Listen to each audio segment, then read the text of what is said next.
Hello friends, good morning.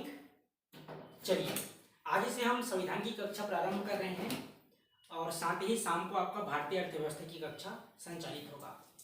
तो सबसे पहले हम संविधान के अंतर्गत जो 22 भाग हैं उनके बारे में पहले देखेंगे कि कौन से भाग में कौन से विषय वस्तु के बारे में उल्लेख किया गया है और कौन से अनुच्छेद कौन से भाग के अंतर्गत आता है। इन सभी के बारे में आज की कक्षा में देखेंगे। कल की कक्षा में हम अनुसूची के बारे में देखेंगे। उसके बाद आगे हम प्रीलिम्स और मुख्य परीक्षा दोनों को एक साथ लेते हुए चलेंगे।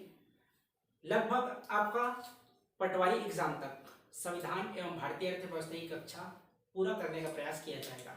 ठीक है, तो चलिए सबसे पहले हम आज भाग एवं अनुच्छेद के बारे में पढ़ेंगे। तो आप सभी जानते हैं कि भारतीय संविधान में 22 भाग हैं और अनुच्छेद की बात करें तो 395 अनुच्छेद हैं। जबकि हम गणना के आधार पर देखेंगे तो भाग की संख्या होता है 25 और अनुच्छेद होता है 465। ठीक है, ये संख्या के आधार पर होता है, लेकिन हमको मूल संविधान के अंतर्गत पढ़ना है 22 भाग और 395 अनुच्छेद के बारे में। 3 कॉलम बना लीजिएगा, एक में रहेगा भाग, दूसरे में विषय वस्तु, तीसरा में अनुच्छेद। इसका पीडीएफ आपको लक्ष्मीकांत जो मूल स्रोत है ग्रुप में प्रोवाइड कर दिया जाएगा। आप लोग टेलीग्राम ग्रुप में जरूर ज्वाइन कर लीजिएगा। ठीक है, टेलीग्राम ग्रुप का जो लिंक है आपको डिस्क्रिप्शन में मिल जाएगा, तो वहां से आप टेलीग्राम ग्रुप ज्वाइन कर लीजिएगा। इसका पीडीएफ आपको टेलीग्राम में मिलेगा। तो देखिए, भाग है, विषय वस्तु है और अनुच्छेद है। तो 22 भाग, 1 2 3 इस तरह से आप 22 भाग लिख लीजिएगा, आपके एक पेज में आ जाएगा। बीच वाले भाग में विषय वस्तु रहेगा और तीसरे भाग में अनुच्छेद रहेगा। ठीक है, तो देखिए भाग एक में उल्लेख किया गया है संघ और उसके राज्य क्षेत्र के बारे में। भाग 1 में संघ और उसके राज्य क्षेत्र के बारे में बात किया गया है, जिसके अंतर्गत वर्तमान में अभी 28 राज्य और 8 केंद्र शासित प्रदेश भारत में स्थित है। ठीक है, तो इसका उल्लेख कहां पर किया गया है? तो भारतीय संविधान के अनुच्छेद 1 से लेकर 4 तक में संघ एवं उसके राज्य क्षेत्र के बारे में उल्लेख किया गया है। मान लीजिए किसी राज्य का क्षेत्र बढ़ाना है, घटाना है, तो इन्हीं में संशोधन किया जाएगा।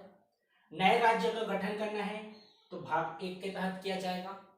ठीक है, कोई अन्य देश है उनके साथ हम अपनी सीमा एक्सचेंज करना चाहते हैं, तो इसी में भाग 1 में ही जो भी है अनुच्छेद 1 से लेकर 4 तक, इसके बारे में हम भाग 1 में ही पढ़ेंगे। तो उसमें संशोधन करना आवश्यक होता है, किसमें नहीं होता है, इसके बारे में हम भाग 1 में पढ़ेंगे। इतना याद रखिएगा कि संविधान के भाग 1 में संघ एवं उसके राज्य क्षेत्र के बारे में उल्लेख किया गया है। इसके अंतर्गत अनुच्छेद 1 से लेकर 4 तक आते हैं। ठीक है, दूसरा में बात किया गया है नागरिकता का। भाग 2 नागरिकता, आखिर कौन होंगे भारत के नागरिक, इसके बारे में उल्लेख किया गया है भारतीय संविधान के भाग 2 में, जिसका अनुच्छेद है अनुच्छेद 5 से लेकर 11 तक। ठीक है, देखिए अभी बीच में मुद्दा उठा था नागरिकता को लेकर सिक्किम क्षेत्र में भी, पूर्वांचल क्षेत्र में, तो इसके बारे में हम नागरिकता वाले पार्ट में देखेंगे, जिसका उल्लेख किया गया है 5 से लेकर 11 तक। ठीक है, तो नागरिकता भाग 2। तीसरा देखिए मूल अधिकार, सबसे इंपॉर्टेंट है। वनडे एग्जाम हो चाहे प्रीलिम्स हो या व्यापम हो, यहां से एक प्रश्न पूछा ही जाता है। अनुच्छेद है आपका 12 से लेकर 35 तक। इसको सबसे विस्तृत हम अध्ययन करेंगे, मौलिक अधिकार, फंडामेंटल राइट्स को। यहां से प्रश्न पूछे ही जाते हैं, तो आप भी याद रखिएगा। भारतीय संविधान के भाग 3 अनुच्छेद 12 से लेकर 35 तक मौलिक अधिकार का उल्लेख किया गया है। इसके बारे में हम विस्तृत अध्ययन करेंगे। चौथा है भाग 4 राज्य के नीति निर्देशक तत्व, डीपीएसपी। ठीक है, डीपीएसपी के बारे में भाग 4 में उल्लेख किया गया है और इसके अनुच्छेद की बात करें तो अनुच्छेद 36 से लेकर 51 तक भाग 4 डीपीएसपी।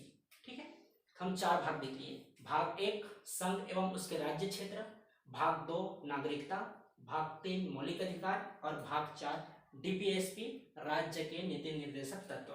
आपको पूरे 22 भाग याद रखना पड़ेगा, साथ ही कौन से भाग में कौन से अनुच्छेद का उल्लेख किया गया है, इसकी भी तैयारी आपको होनी चाहिए। ठीक है, संविधान को विस्तृत अध्ययन कीजिएगा, जितना विस्तृत हो सके आपको बताने का प्रयास किया जाएगा। इसके अलावा भी आपके कुछ प्रश्न रहेंगे तो आप कमेंट सेक्शन में पूछिएगा, दूसरे दिन उसको समझाने का प्रयास भी किया जाएगा। ठीक है, अच्छे से पढ़िएगा। संविधान से लगभग 8 से 10 प्रश्न सभी एग्जाम में पूछे जा रहे हैं। भाग 4 का 42वें संविधान संशोधन 1976 के तहत जोड़ा गया था। ये हमारे मूल संविधान में नहीं थे। ठीक है, तो मूल कर्तव्य का उल्लेख किया गया है 51 का के अंतर्गत। ठीक है, भाग 4 का 51, जो आप 22 भाग पढ़ते हैं मूल संविधान के अंतर्गत, जो 3 एक्स्ट्रा है जिसको जोड़कर हम गणना के आधार पर 25 पढ़ते हैं, उसमें से एक मौलिक कर्तव्य है भाग 4 का।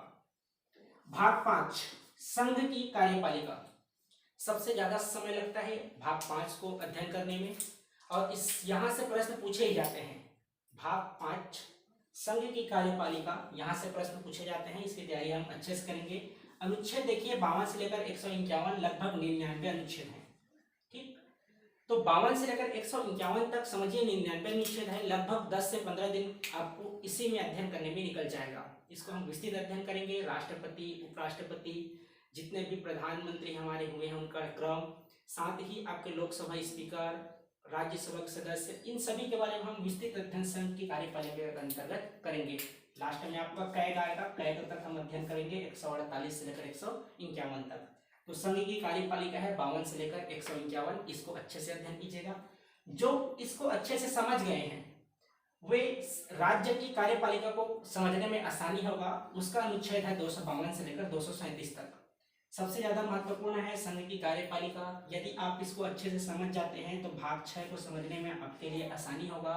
भाग 6 में उल्लेख किया गया है राज्य की कार्यपालिका के बारे में। ठीक है, 152 से लेकर 237 तक। राज्यों से संबंधित अनुसूची 238 में था, इसे निरस्त कर दिया गया है। भाग 7 आपको पढ़ने की आवश्यकता नहीं है।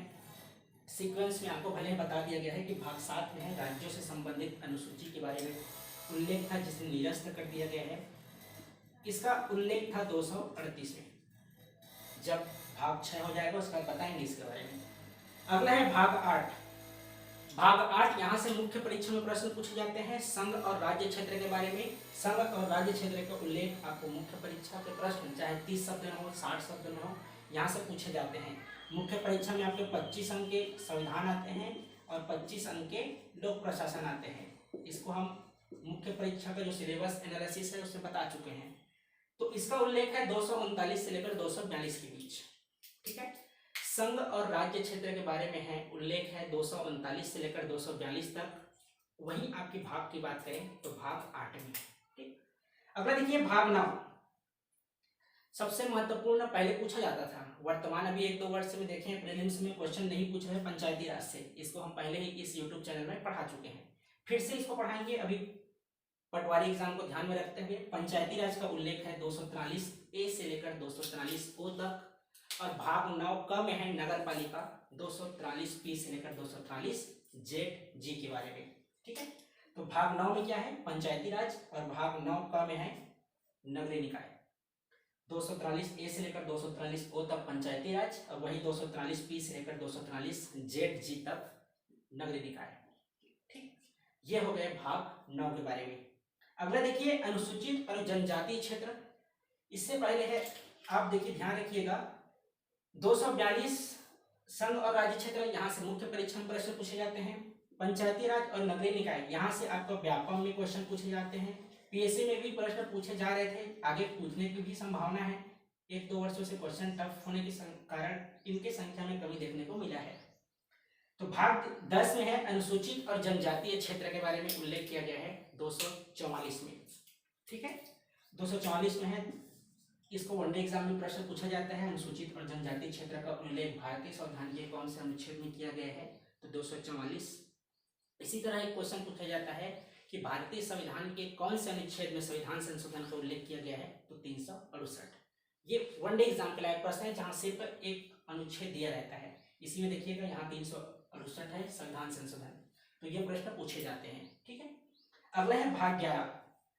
भाग 11 में संघ और राज्यों के बीच जो संबंध है, चाहे विधायी संबंध हो, प्रशासनिक संबंध हो, इन सभी के बारे में उल्लेख किया गया है भाग 11 में। संघ और राज्य क्षेत्र के बारे में, और अनुच्छेद की बात करें तो 245 से लेकर 263 के मध्य।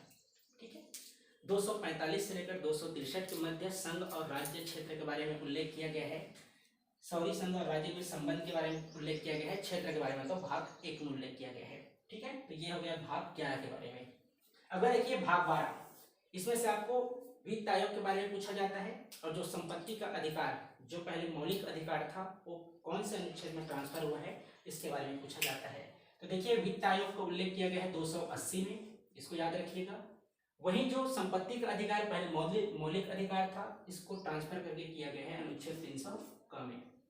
ठीक, तो अनुच्छेद 300 में है संपत्ति का अधिकार और अनुच्छेद 280 में है वित्त आयोग का गठन के बारे में। तो देखिए भाग 12 में है वित्त, संपत्ति, समुदाय एवं वाद के बारे में उल्लेख किया गया है 264 से लेकर 300 तक। अगला है भाग 13। भाग 13 में उल्लेख है भारत के राज्यों के अंदर व्यापार। भारत के राज्यों के अंदर व्यापार के बारे में उल्लेख किया गया है अनुच्छेद 301 से लेकर 307 के मध्य, भाग 13 में। ठीक, अगला है भाग 14, जिसकी आप तैयारी कर रहे हैं सिविल सर्विस की, जो यूपीएससी तैयारी करते हैं संघ क्षेत्र के अंतर्गत आते हैं और स्टेट पीएससी राज्य क्षेत्र के अंतर्गत आते हैं। तो संघ और राज्य के अधीन जो सेवाएं हैं, ये 308 से लेकर 323 तक उल्लेख किया गया है। संघ और राज्य के अधीन सेवाएं के अंतर्गत भाग की बात करें तो भाग 14, इसी में आपका प्रसाद का सिद्धांत है, जो प्रश्न में मैक्सिमम पूछा ही जाता है। इसके बारे में हम सभी के बारे में अध्ययन करेंगे। लगभग 40 से 45 क्लास में संविधान को विस्तृत अध्ययन करेंगे। कंप्लीट होने में तो 1 माह में भी हो सकता है, लेकिन हम जितना ज्यादा डिटेल हो सके इसको पढ़ने का प्रयास करेंगे। ठीक है, अगला है भाग 14 का अधिकरण, एक इसको जोड़ा गया है और एक मौलिक कर्तव्य है, 2 हो गया, और हमारे नगर पालिका, नगर निकाय। ठीक है, ये 3 अनुच्छेद जोड़े गए थे, अलग से भाग जोड़े गए थे, जिसके कारण कुल भागों की संख्या 25 हुई है, जबकि 22 भाग मूल संविधान में है। अगला देखिए निर्वाचन आयोग, भाग 15 में उल्लेख किया गया है। यहां से प्रश्न पूछे ही जाते हैं। तो देखिए अभी कई राज्यों में चुनाव हुआ है, 4 राज्यों में, इसके बारे में प्रश्न आगामी एग्जाम में पूछा जा सकता है। निर्वाचन आयोग के बारे में 324 से लेकर 329 तक का उल्लेख किया गया है। पार्टी चेंज करते हैं जो सदस्य, उनका योग्यता अयोग्यता, इन सभी के बारे में हम अच्छे से अध्ययन करेंगे निर्वाचन आयोग में। अगला देखिए भाग 16। भाग 16 में उल्लेख किया गया है कुछ वर्गों के संबंध में विशेष उपबंध।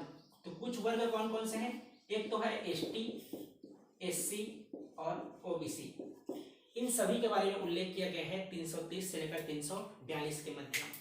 कौन से जनजाति है, कौन से अनुसूचित जनजाति है, साथ ही कौन से ओबीसी पिछड़ा वर्ग है, इनका आयोग गठन है, इन सभी के बारे में अनुच्छेद 330 से लेकर 342 के मध्य उल्लेख किया गया है। भाग 16 में राष्ट्रपति को यह अधिकार है कि कोई भी जाति को अनुसूचित जाति या अनुसूचित जनजाति में ट्रांसफर कर सकते हैं, इसका बारे में उल्लेख किया गया है भाग 16 अनुच्छेद 330 से लेकर 342 कुछ वर्गों के विशेष उपबंध में। अगला देखिए भाग 17 है राजभाषा। यहाँ से क्वेश्चन पूछे जाते हैं। 343 से लेकर 352 तक उल्लेख है। वर्तमान में कितने राजभाषा हैं आप कमेंट करके बताइएगा। जितने भी छात्र आप देख रहे हैं वीडियो, कमेंट करके बताइएगा वर्तमान में कितने राजभाषा हैं, क्या छत्तीसगढ़ी को उसमें शामिल किया गया है। इन सभी के बारे में हम उल्लेख तो 17 में करेंगे ही, लेकिन अभी आप कमेंट सेक्शन में बताइएगा। अभी कुछ दिन पहले आप प्रीलिम्स के एग्जाम दिए हैं। अगला है भाग 18। भाग 18 में उपबंध है आपात उपबंध के बारे में। आपात उपबंध के बारे में भाग 18 में उल्लेख है। अनुच्छेद की बात करें तो 352 से लेकर 360 तक। इसमें 3 है, एक होता है वित्तीय आपातकाल, राष्ट्रपति शासन, और एक आपातकाल। ठीक है, वित्तीय आपातकाल, राष्ट्रपति शासन। अगला देखिए भाग 16। भाग 16 19 में है। भाग 19 में है प्रकीर्ण। ठीक, इसको हमको अध्ययन नहीं करना है। 361 से लेकर 367 तक उल्लेख किया गया है। ये इंपॉर्टेंट नहीं है हमारे लिए, इसको हम अध्ययन एग्जाम के दृष्टिकोण से नहीं करेंगे, सिलेबस में है इसलिए पढ़ेंगे। अगला देखिए भाग 20। भाग 20 में उल्लेख किया गया है संविधान संशोधन के बारे में। उल्लेख है 368 के बारे में। ठीक, देखिए समय समय पर विभिन्न संशोधन हुए हैं, तो संशोधन वाला प्रश्न पूछा जाता है वनडे एग्जाम में। 368 में उल्लेख किया गया है भारतीय संविधान के अंतर्गत संविधान संशोधन का भाग 20 में, इसको याद रखिएगा। भाग 21 और भाग 22 ये दोनों हमारे एग्जाम के दृष्टिकोण से ज्यादा इंपॉर्टेंट नहीं है, ताकि हमको पढ़ने ही है। तो भाग 21 में उल्लेख किया गया है अस्थायी संक्रमणकालीन विशेष उपबंध के बारे में 369 से लेकर 392 के मध्य, और भाग 22 में उल्लेख किया गया है संक्षिप्त नाम निरीक्षण के बारे में एवं और भी संक्षिप्त जानकारी है। ये अनुच्छेद है 393 से लेकर 395 के मध्य। ठीक है, तो यह है भारतीय संविधान के भाग के बारे में, अनुच्छेद के बारे में। इसका विस्तृत अध्ययन हम लगातार करेंगे। टिक मान लीजिए, यदि आप लिखे होंगे तो, नहीं लिखे होंगे तो आप लिख लीजिए या याद रखिएगा। सबसे सर्वाधिक इंपॉर्टेंट है मौलिक अधिकार, चाहे आपके व्यापम एग्जाम हो, पीएससी की एग्जाम हो। पहला हो गया मौलिक अधिकार। पहले पूछते थे संघ और राज्य क्षेत्र के बारे में, इसको भी याद रखेंगे, इसको भी पढ़ना है। तो एक हुआ, दूसरा हुआ। तीसरा इंपॉर्टेंट देखिए संघ की कार्यपालिका। यदि आप इसको समझ लिए हैं तो राज्य की कार्यपालिका को भी आप अच्छे से याद कर सकते हैं, या जो प्रश्न आएगा बना सकते हैं। इसको याद करने का प्रयास नहीं करना है, क्योंकि अनुच्छेद से ज्यादा प्रश्न नहीं पूछा जाता, यहाँ से कॉन्सेप्चुअल क्वेश्चन पूछे जाते हैं, तो इसको हम विस्तृत अध्ययन करेंगे। तो 3 हो गए। इसके अंतर्गत आप राज्य की कार्यपालिका दोनों एक ही हो गया। उसके बाद है आपका पंचायती राज, ये आपके छत्तीसगढ़ के अंतर्गत आते हैं, तो पंचायती राज को हमको पढ़ना है, ये चौथा टॉपिक हो गया। अगला देखिए आपका राज्य के अधीन सेवाएं, 5वां हो गया। निर्वाचन 6 और कुछ विशेष वर्गों के बारे में उपबंध है जो 7, और अंतिम में आपको पढ़ना है आपात उपबंध। ये 8 टॉपिक ऐसे हैं जिनको हमको विस्तृत अध्ययन करना पड़ेगा। यहाँ से प्रश्न पूछे ही जाते हैं।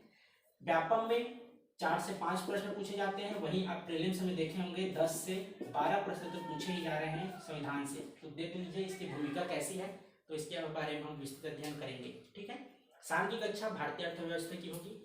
यदि आप इस चैनल में नए होंगे तो चैनल को सब्सक्राइब कर लीजिए, ताकि समय पर आपको नोटिफिकेशन मिल जाए, और अपने दोस्तों को भी शेयर कर दीजिएगा, ताकि उनको भी निःशुल्क जो कक्षाएं आपको संचालित किया जा रहा है उसका लाभ मिल सके। इसके अलावा हमारे पास टेस्ट सीरीज उपलब्ध है। यदि आप टेस्ट सीरीज ज्वाइन करना चाहें तो इस नंबर पर कांटेक्ट कर सकते हैं 7691941488। ठीक है, चाहे आप व्यापम का टेस्ट सीरीज देना चाहें या मेंस आंसर राइटिंग करना चाहें। बाकी ये संविधान की भाग एवं अनुच्छेद के बारे में हुआ। कल की कक्षा में हम अनुसूची के बारे में देखेंगे, तो इसको आप याद कर लीजिएगा। तो चलिए फिर मिलते हैं शाम की कक्षा में भारतीय अर्थव्यवस्था में। अभी के लिए धन्यवाद।